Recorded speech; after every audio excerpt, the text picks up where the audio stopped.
예, 돈이 되는 투자 칼럼, 예, 하나대투증권의 청담금융센터 샤프스터 박문환 이사 연결해 보겠습니다. 여보세요? 네, 안녕하세요. 네, 안녕하세요. 주말 잘 보내셨는지요?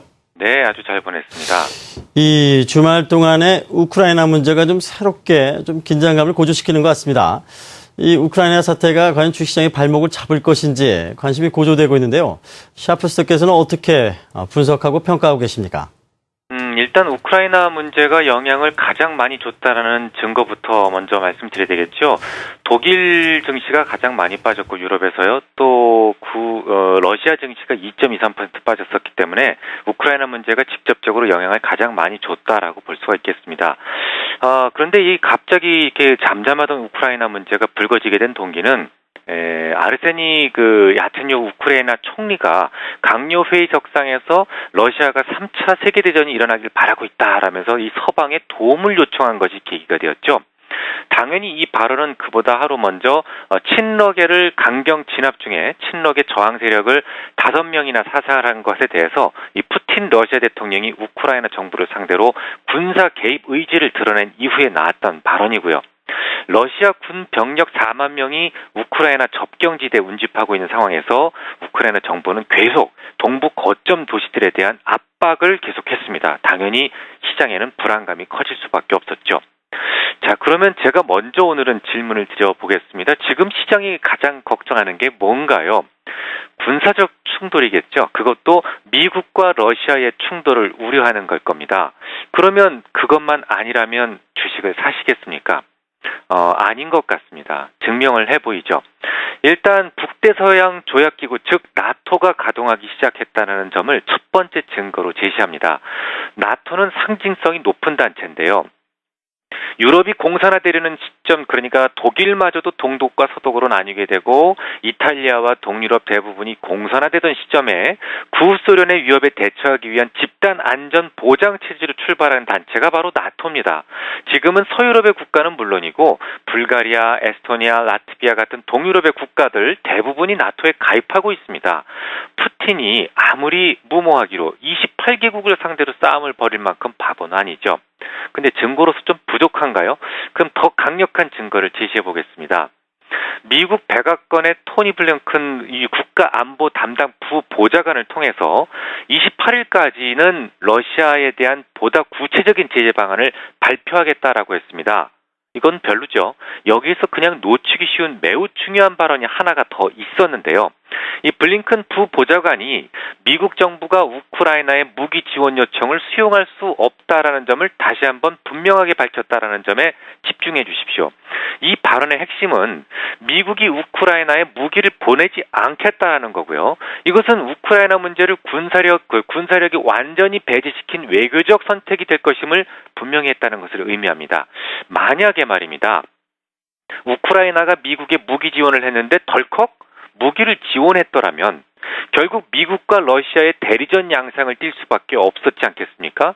우크라이나에서 요청했던 무기의 지원을 깨끗하게 거절하면서 두 나라 간의 군사적 충돌 가능성에 대한 의심은 깨끗하게 사라진 겁니다.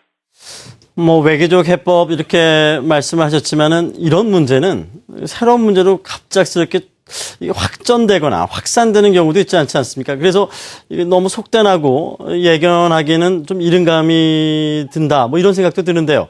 이렇게 자신 있어 하는 이런 문제, 또 다른 문제는 이런 문제가 시장에서는 왜 불확실성이라는 걸 굉장히 싫어하지 않습니까? 외교적 해법으로 해결된다 하더라도 이런 문제가 계속해서 시끄럽게 한다, 경제적 제재를 한다. 이 시장에 미치는 강도는 이게 100이냐 90이냐 문제지 시장은 싫어할 것 같은데요. 주식시장이 막상 떨어지니까 그런 생각을 하실 수 있습니다. 충분히 그런 부분에 대해서 저도 이해를 합니다. 하지만 주식시장이라고 하는 것은 많은 금융시장 중에 하나일 뿐이죠. 주식시장의 특징이 뭔가요? 가장 빨리 반영된다라는 장점은 있습니다. 하지만 너무 성격이 급해서 오버하는 경향도 있습니다. 주식시장이. 그래서 금융시장의 다양한 상품 혹은 그 외의 주식시장 이외의 다른 금융시장도 함께 참고를 해서 판단하실 필요가 있습니다. 그래야 오판을 줄일 수가 있겠죠. 그럼 한번 같이 판단해 보죠. 우크라이나 사태와 이렇게 관련 있는 금융시장이 뭐가 있을까요? 지금까지 우크라이나 사태가 확산될 경우에 독특한 움직임을 보여왔던 여러 가지 요인들을 보면 그냥 안정적입니다. 대표적인 우크라이나의 수출 곡물이라고 할 수 있는 밀 가격은요, 3월 고점 돌파하지 못하고 주춤거리고 있습니다. 3월이라면 크림반도가 막 병합이 될 때 굉장히 시끄러울 때죠. 그때보다 지금 위험이 덜하다는 겁니다. 물론 최근 수일 동안 금하고 미국 국채가 강세를 보이고 있습니다만 금은 고작 1,300달러, 온스당 1,300달러를 겨우 넘어서는 정도였을 뿐이고, 이 미 국채 가격도 며칠 동안 좀 그 강세를 보이긴 했지만 지난 주말에 겨우 2bp 정도, 이거 뭐 애교스러운 정도입니다.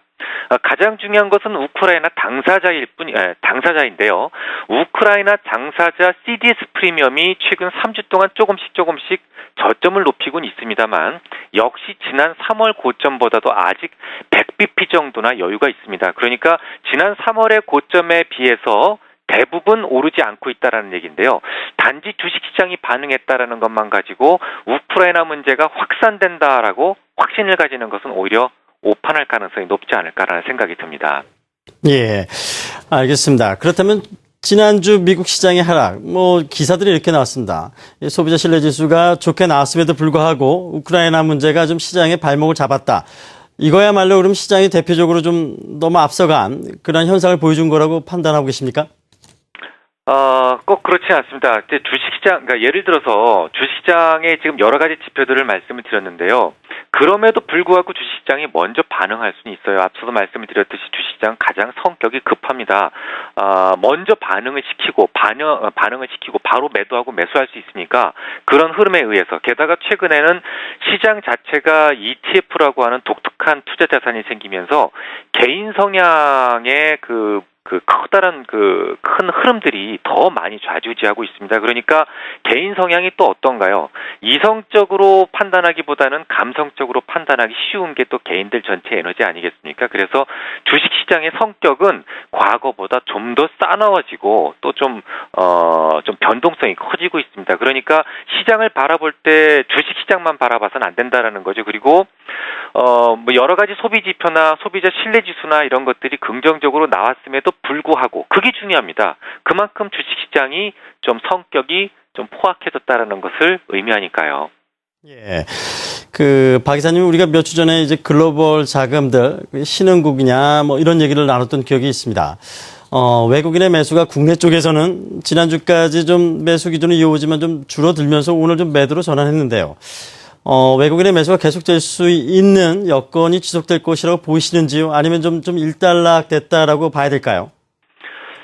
매수를 하는 건 좋은데 추세가 중요한 거 아니겠습니까? 예. 지금 4월 달에 며칠이나 매도했게요. 14일 날 매도했었고 오늘 매도한 건데 그거 가지고 지금 외국인들의 매도가 일단락됐다라고 단정 지으는 것도 조금 너무 급한 판단이 아닌가라는 생각이 들고요. 대신 외국인의 매수가 예전에는 좀 들어오게 되면 시장에 대한 임팩트랄까, 그 영향이 크게 나타나는데 지금은 안 나타나게 된다면 굳이 살 사람이 없던 시장은 좀 아래쪽으로 좀 내려갈 수 있는 공산이 있지 않습니까? 물론이죠. 그건 그럴 수 있죠. 언제나 균형에 의해서 주가는 가격은 움직이는 거니까요. 예. 외국인들이 매수가 좀 주춤한 상황에서 2,000포인트에 대한 경계 매물, 그러니까 개인 투자자들이 계속 환매를 요청하는 바람에 투신권의 매물은 늘어났습니다. 그러니까 외국인들의 매수가 좀 주춤한 상황에서 매도 물량이 많으니까 조정을 받을 수는 있는 겁니다. 그리고 지난주 금요일에 비해서 목요일과 금요일 간의 거래량을 한번 비교를 한번 해보시기 바랍니다.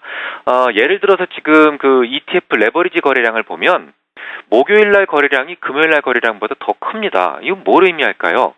손바뀜에 의해서 주가가 내려온 게 아니라 정말 위험에 의해서 내려온 거라면 거래가 왕창 터지면서 싸납게 내려오겠죠. 그런데 지금 금요일 날 거래량이 더 작았다라는 것은 그냥 내려온 겁니다. 그러니까 2,000포인트에서 이번엔 좀 더 넘을 것 같지 않을까라는 생각을 했던 투자자들이 그냥 가볍게 집어 던지면서 수급적 요인도 더 컸다라고 저는 생각을 합니다. 그리고 무엇보다 중요한 것은 추세입니다. 외국인들이 지금 하루 이틀 매도할 수는 있지만 지금까지 추세는 훼손됐다고 생각하지 않고요. 그리고 지난 주말에 나왔던 경제 지표들도 보면 요번에 이제 미시건대 소비자 신뢰 지수가 나왔습니다. 오히려 9개월 내 최고치를 기록을 하지 않았습니까? 그래서 소비 심리도 살아있고 그리고 또 실질적으로 소비도 살아있고요. 모든 지표들이 개선되는 쪽으로 가고 있습니다. 그리고 중요한 것은 또 유럽적 경기인데 비록 5년물에 불과하지만 그리스도 자력으로 지금 국채 발행에 성공을 했고요. 또 포르투갈 같은 경우는 10년물에 대한 그 국채를 자력으로 발행하는 데 성공을 했습니다. 그러면 시장이 전반적으로 좋아지고 있다라는 거거든요. 전반적으로 좋아지고 있으면 이머징을 매수하겠다라는 외국인들도 더 많아지지 않을까 생각이 듭니다. 다만 하루 이틀 매도 매수해서 매도로 전환됐다고 해서 이게 벌써 추세가 꺾인 게 아니냐 이렇게 생각하실 필요는 없을 것 같아요. 물론 앞으로 무슨 큰 문제가 다시 생겨서 유럽 증시나 미국 증시가 좀 힘들어지고 경기가 꺾인다면 모를까 그런 조짐도 없는데 빅 라운드 넘버 즉 2,000포인트라고 하는 곳에서 잠깐 미끄러졌다고 해서 이거 추세 꺾인 거 아니냐 좀 이것도 오히려 속단이 아닌가라는 생각이 듭니다. 예. 지금 기업들의 1분기 실적이 계속해서 속속 발표되고 있습니다. 지금 국내 쪽 기업들의 1분기 실적은 어떻게 평가하고 계신지요? 미국 같은 경우에는 지금까지 실적 발표한 것 중에서 75%가 서프라이즈한 실적을 발표했습니다. 그런데 우리나라는 이번에도 역시 조금 그 시장의 예상치에 미치지 못하는 실적을 발표하고 있는데요, 평균적으로. 하지만 이런 부분도 생각을 하셔야 됩니다. 지금 제가 이제 1월 초부터 말씀을 드렸습니다만은 이번에는 고해성사를 하는 그런 기업들이 많아질 것이다라는 말씀 제가 드린 바 있죠. 그래서 최근까지 계속 실적에 대해서 과거에 좀 안 좋았던 부분들에 대해서 저희 이건 전문 용어로 빅베스라고 하는데요. 좀 미리 털어내는 그런 흐름들을 계속 보여왔지 않습니까? 그런 부분들도 조금 감안을 해야 되지 않을까 싶어요. 그래서 물론 중요한 것은 추세인데요. 지난 4분기에는 실적 발표가 너무 안 좋게 정말 어닝 쇼크 수준으로 나왔다면 지금은 좀 기대했던 부분보다 약간 안 좋은 정도입니다. 그러니까 추세는 점점 좋아지고 있다라는 판단이 드네요. 예, 얘기 잘 들었습니다. 감사합니다. 네.